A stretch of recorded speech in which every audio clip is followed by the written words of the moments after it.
वास्तव में अगर देखा जाए तो हमारे संविधान में मूलतः 7 मूल अधिकार थे। समझिएगा पहले आप कितने थे। आपसे अगर ये पूछा जाए कि मूलतः संविधान में कितने प्रकार के मूल अधिकार थे तो आप कहेंगे सर 7 प्रकार के थे। कितने प्रकार के? 7। ये हम मूलतः की बात कर रहे हैं, जब संविधान में लिखा गया तब की बात चल रही। लेकिन एक ऐसा अधिकार जो कहाँ था, जो संपत्ति से संबंधित अधिकार था, है ना, वो आर्टिकल कहाँ है? 31 है ना, 31 में है। ठीक, तो जो संपत्ति का अधिकार था उसे 44वें संविधान संशोधन 1978 के द्वारा संशोधित करके आर्टिकल 300A में यानी 300 का में लाके प्रतिस्थापित कर दिया गया। यानी जो बात आर्टिकल 31 में रही है या जिसका जो आर्टिकल कहाँ 19 में रहा है, 19 एक ध्यान रखिएगा, 19(1) में भी क्या रहा? संपत्ति का अधिकार था। संपत्ति के क्रय का, व्ययन का, नष्ट करने पूरा अधिकार था, आपको दिया गया था। लेकिन 44वें संविधान संशोधन 1978 के द्वारा क्या किया गया है? उसे रिमूव कर दिया गया, उसे इस आर्टिकल में नहीं रखा गया। यहाँ से हटा के कहाँ लेके चले गए? 300 का में, अनुच्छेद 300 का में क्या बना दिया गया? एक वैधानिक अधिकार बना दिया गया, एक सांविधिक अधिकार, एक कानूनी अधिकार बना दिया गया। लेकिन अब वह संवैधान मूल अधिकार नहीं रह गया। और जब संवैधानिक अधिकार ही नहीं है तो मूल अधिकार की बातें कहाँ करेंगे? उसे संवैधानिक अधिकारों से मुक्त कर दिया गया। क्योंकि यहाँ आर्टिकल 32 जब पढ़ते हैं तो कहता है संवैधानिक उपचारों का अधिकार। यानी ये जो अधिकार बाकी इसमें है, 6 अधिकार और बच रहे हैं, यानी 44 1978 के बाद कितने हैं? यानी कह सकते हैं 44 अमेंडमेंट। और ये कब का है? वो 1978। ठीक है, हाँ भाई 78 है। ठीक है, 448। और जब कभी 42 की बात करोगे तो 426 यानी क्या हो जाता है? 1976। ध्यान रखिएगा, जब कभी आप भूल रहे हैं कोड मार दिए तुरंत, 426 और 448। ये कंफ्यूजन करने के लिए दोनों बहुत परेशान करते हैं। आता हुआ सवाल एग्जाम में लेके बैठ जाते हैं ये, तो कंफ्यूज जहां लिखा 42 तो 426 लास्ट में 6 होगा 1976। और जहां ये बात करता है 4 है, कंफ्यूजन, परेशान मत हो, 1978। कहीं आपको लगे कहीं ऐसा तो नहीं 1978 में हुआ है क्या? अगर मान लो आपको लगे कभी कंफ्यूजन हो कि कहीं ऐसा तो कि 22 संशोधन 78 में हुआ, ना ना ना ना, ये 426 में है, 1976 है। ये है, मतलब यहाँ आप कोड अपने समझ से बना सकते हैं, ऐसी कोई आसान है ये। तो यही है, 1978 के बाद से हमारे संविधान में अब मूल अधिकारों की संख्या कितनी रह गई? 6 रह गई। 6 जो मूल अधिकार हैं उनमें अगर सबसे पहले बात करें समानता का अधिकार, जिसे समता कहते हैं, वो कहाँ है? आर्टिकल 14 से 18 है। सबसे खास बात है कि 14 है, 15 है, 16 है, 17 है और 18 है। तो इस तरह कितने आर्टिकल हुए? 5। गलती से भी, यानी समता का अधिकार कितने अनुच्छेदों में है? 5 में है। नहीं आप कहो 14 4 18। हाँ, लोग एग्जाम में जोड़ते 14 4 18, 14 4 18। अरे 14 खा लिए क्या? 14 है ना, अपने आप में मैं हूं ना, मैं भी तो यहाँ हूँ कि बात को मुझे छोड़ देंगे। 14 कहे 14 4 18 है। और कहीं वो पूछता भी ऐसा पूछा है कि संविधान में समानता कितने प्रकार का है या कितने अनुच्छेद में समानता है? शांत 5 4 नहीं। लोग जोड़ के बताते 14 4 18 तो बाहर निकलते हैं।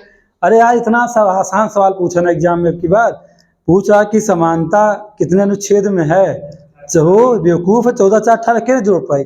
तब तो बगल में लड़की जा रही थी कि भैया ध्यान नहीं दिए आप। हाँ, 14 15 16 17 18। अरे राम, आप सर पटक के रह जाएंगे। मतलब बहुत बारीकी बात बता रहा हूं मैं आपसे, सर पटक देंगे। ये किसी के साथ हो सकता है। हम उन्हीं सवालों को बार बार बता रहे हैं। देखिए बहुत सारे सवालों हम भी इतनी गलती की आने के बाद यहाँ तक कि आर्टिकल 43 ये भूल जाए, आर्टिकल 43 भी भूल जाए। गलत होने के बाद, आने के बाद लगता था कि मतलब पढ़ना, जब आपको जो सबसे फेवरेट सब्जेक्ट हो, अब आता हुआ गलत करके आओ ना, और जब आपकी आंसर मिला हो तो मन करता है कि अब पढ़ना ही छोड़ दो। सबसे ज़्यादा डिमोटिवेशन उसी समय आपको होगा। लेकिन ये जानते क्यों है? क्योंकि हमारा जब रिवीजन नहीं है तो आर्टिकल हमारे पकड़ में नहीं है। भाई क्या करें? तो लेकिन आसान ही है, आसान हमने बता दिया ना, जैसे 4 2 6 4 4 8। गलती नहीं होगी, पूरा नहीं जोड़ना होता, बस इससे जोड़ना होता। तो देखिए 14 4 18 कभी नहीं, यानी कि जो समानता है मूल अधिकारों में 4 5 अनुच्छेदों में है, 14, 15, 16, 17, 18।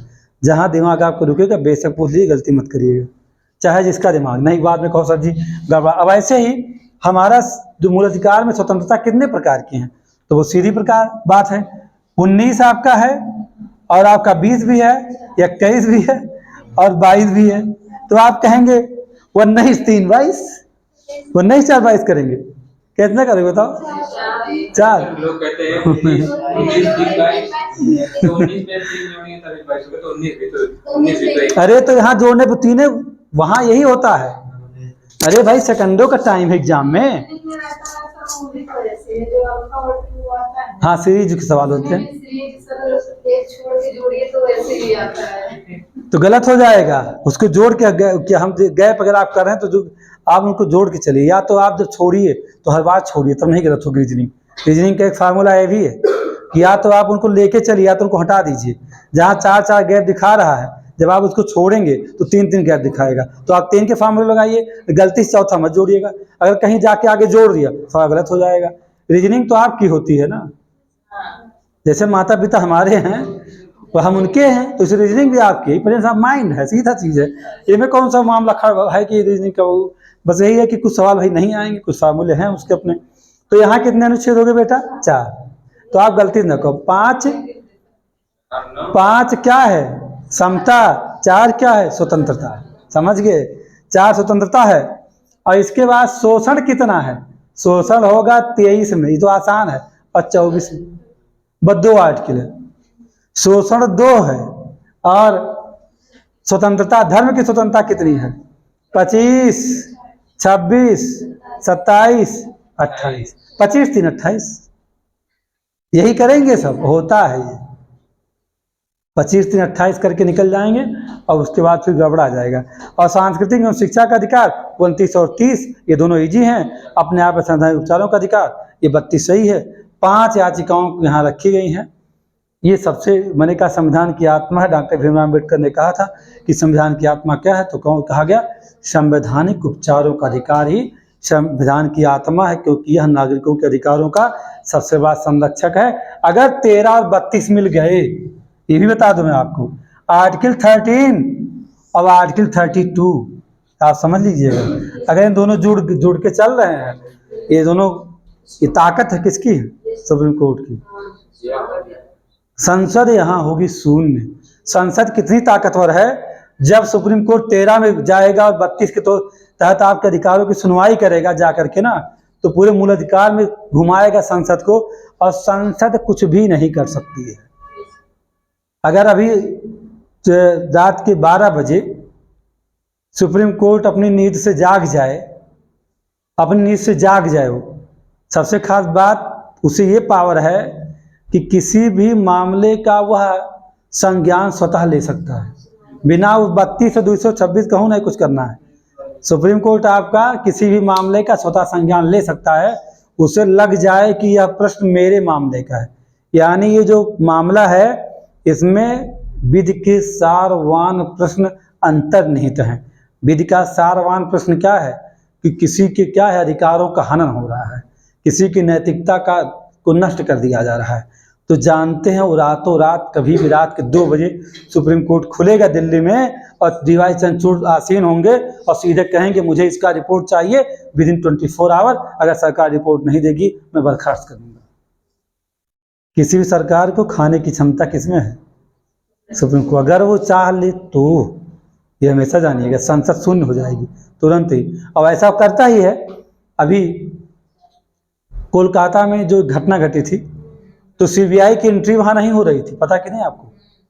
सुप्रीम कोर्ट ने स्वतः संज्ञान लिया उस मामले में, कहा मुझे इसका रिपोर्ट चाहिए भाई, बात खत्म, मुझे इतने समय में रिपोर्ट चाहिए। तो सीबीआई की एंट्री हो गई।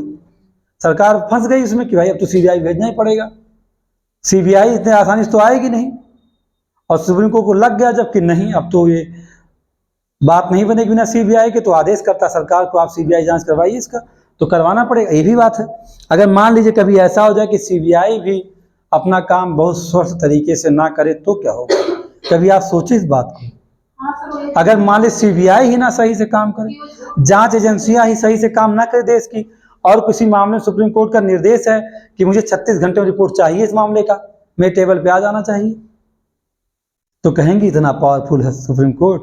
अरे इतना पावरफुल है कि अच्छे अच्छे सांसद, विधायक, मंत्री और सब पानी भरेंगे उसके सामने, बशर्ते वो अपनी ताकत का इस्तेमाल करता नहीं है। वो कहता है कि क्यों जाएं कार्यपालिका छेड़ने, किसी के अधिकारों का अतिक्रमण हम क्यों करने जाएं।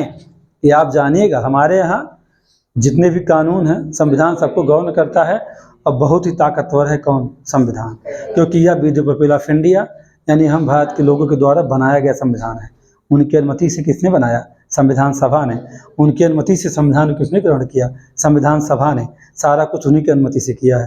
तो यहाँ जनता ही सर्वोच्च है, और जनता सर्वोच्च है तो उनकी संरक्षा में खड़ा है कौन? सुप्रीम कोर्ट, आर्टिकल 13 में। अब समझिए बात मैं ही बताना चाह रहा, मतलब बात यही थी। इसीलिए कहा जाता है कि अनुच्छेद 13 सुप्रीम कोर्ट को संविधान में दिए गए मूल अधिकारों का सजग प्रहरी, या कह सकते हैं सुरक्षा कवच प्रदान करता है। सुबह आप पढ़िएगा, अपनी आपकी बुक में लाइन लिखी होगी, यानी कस्टोडियन ऑफ फंडामेंटल राइट्स कौन है?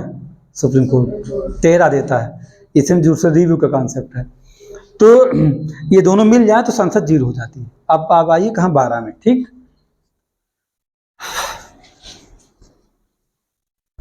यहाँ तक किसी कोई समस्या है क्या? कोई समस्या हो तो बताइए।